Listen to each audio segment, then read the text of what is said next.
Hi guys, I just wanted to give my review of Arrow Season 4 Episode 9, Dark Waters.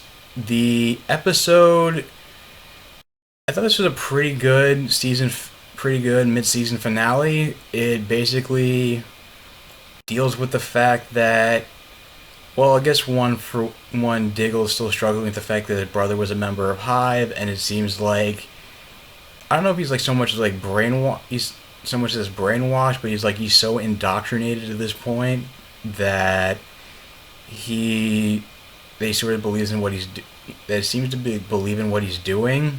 And it also starts off with Oliver at this um I guess by the river with like some kids at a charity event, and I guess it's under attack by it's under attack by under attack by a drone by Hive that almost kills the kids, and it finally prompts Oliver to come out publicly while as in a civilian identity as a mayoral candidate and talk and expose Damien Dark, and say that he's the one running Hive, he's the one that wants the city to die. Call a hotline, that he's going to put his picture on social media and news outlets to make sure and publicly expose him. And so Damien Dark retaliates by showing up at his Christmas party, attacking him, and taking Thea, Diggle, and Felicity captive. And it's usually, and it results in him kind of being more like pissed off, like going on these like missions, like interrogate Hive agents, and like beating them to ever living pulps, and as usual, blaming himself for going public about Damien Dark for why they got captured. And Laurel has to tell him that, we all made a decision to follow you, we've made a decision to be part of your cause, so stop feeling sorry for yourself and stop feeling like you're responsible for it. This is something he has to get from both Laurel and Felicity when he decides to turn himself in to Damien Dark. And it turns out that he's developed some kind of nerve gas based on, I guess, the algae from a previous episode, like he was trying to get access to from the Star City Bay, was to use to make a nerve gas to release upon Star City and kill the civilians. I mean, it kind of reminds me a little bit of, gets a little reminiscent of 24 season 5, but anyway, he tries to use the gas on Diggle, Thea, and Felicity, and but luckily Black Canary shows up. I mean, I don't have a problem with the Canary. I mean, I'm probably in the minority. I really don't have a problem with the Canary Cry. Maybe if they like animated the sound waves, it'll look a little less silly. But also, Malcolm Merlin finds out what happened to Thea, so he shows up dressed up as the Green Arrow, not only to protect Oliver's identity and to prevent Damien Dark from finding out that Green Arrow and Oliver Queen are the same, but also to rescue Thea. So it makes me hate the guy a little bit less, and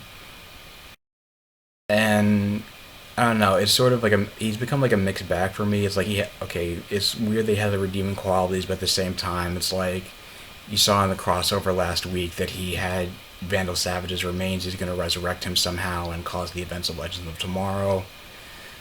But again, the episode also explores, like it has a funny moment where Felicity finds out that her mom is not only finds the engagement ring while visiting Felicity at Oliver and Felicity's loft, but also the fact that she has been dating Detective Captain Lance, and this has this like funny little moment where she's appropriately kind of just grossed out and shocked at the idea, and also like going through this, and also kind of confronting Oliver about why he didn't propose,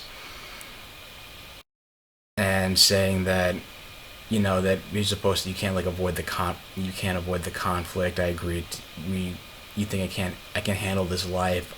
I handle this life. That's what, and just all that stuff about, oh, I can handle this life. I've handled this life for this long. I trust you. I love you, and that whole spiel.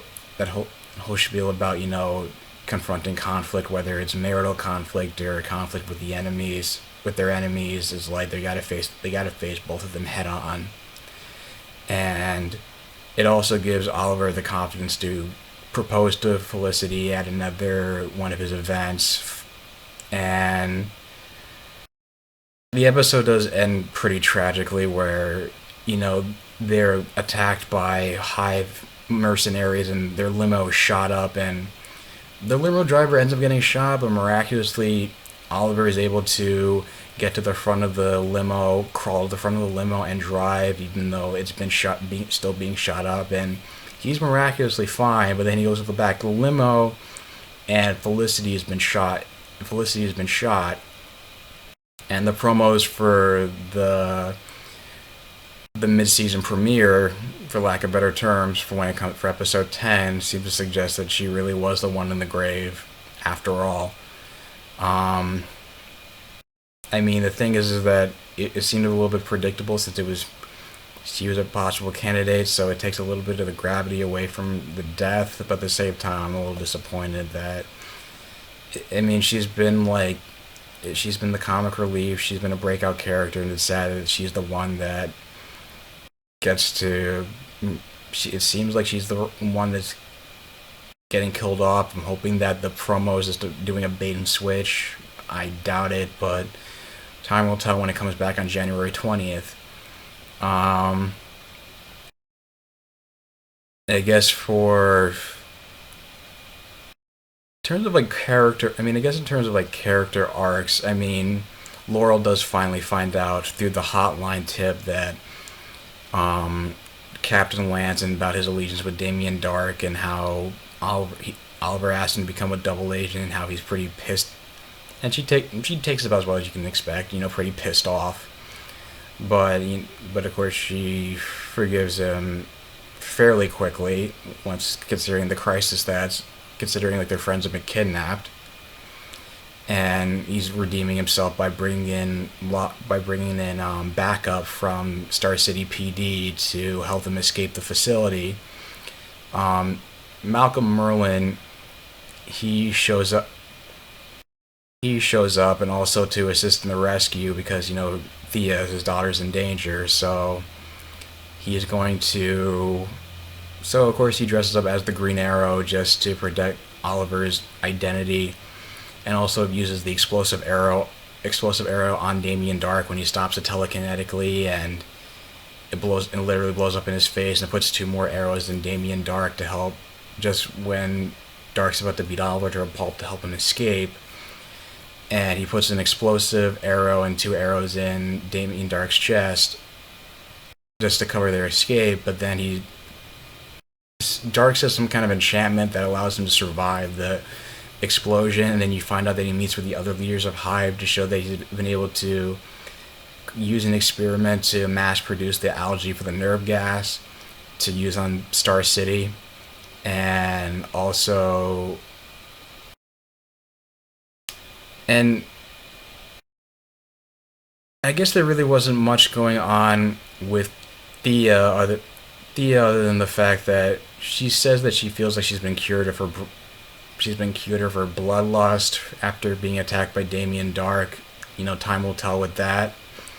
But overall, I mean, I thought it was a pretty. It didn't really feel like. I don't know. I guess it didn't.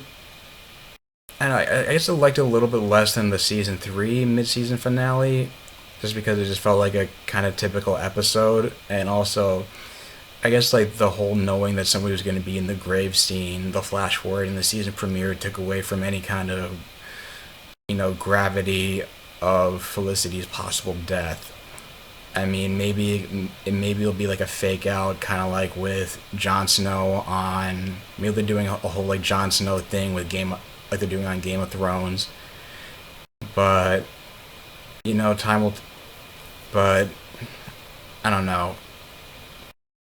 I mean, if this is really Felicity's last episode, or second to last episode. I like I like the actress, I like the character, and best of luck to the latter on future seasons, flashbacks, whatever. If you like my review, if there's anything I haven't talked about, just leave it in the comments down below. Remember to like, share, and subscribe if you like this video or others.